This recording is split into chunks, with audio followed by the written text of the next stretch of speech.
Իրականում սա էլ շատ դժվար ընթացող ծրագրերից մեկն է, շատ դրական լուրեր ունենք, որ արդեն շոշափելի է դառնում արդյունքները, բայց նաև այստեղ ուզում եմ վերադառնալ մեր Արցախի շենքերին, պարոն Խաչատրյան,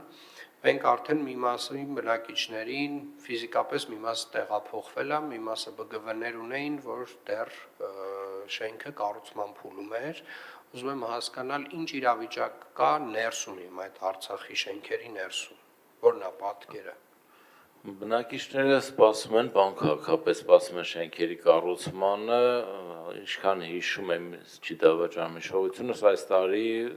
լրանում է պայմանագրերի կնքմանը 3 տարին։ Շատ լավ, ես մի խնդիր առաջադրեմ, պարոն Խաչատրյան, եւ այդտեղ նաև շատ կարևոր է, որ մեր հասարակական կարգի պահպանությունը եւ համապատասխան վարչական շրջանը Էրեբունին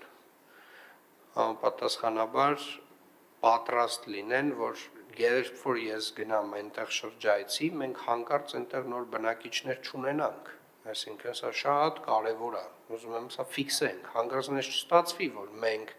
ինչ որ մարդկանց տվել ենք բնակարաններ, մի մասը, մեծ մասը տեղափոխվել է, հետո ինչ որ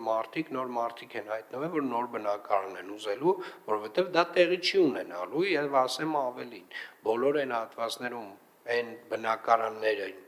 որին որ արդեն մարդիկ տեղափոխվել են, այդ բնակարանները ոչ պատ պետք է ունենան, ոչ դուռ պետք է ունենան, ոչ էլ պատուհան։ Եվ հենց բոլորը տեղափոխվեցին, 4-րդ կարգի վթարային շենքը միանգամից պետք է քանդվի։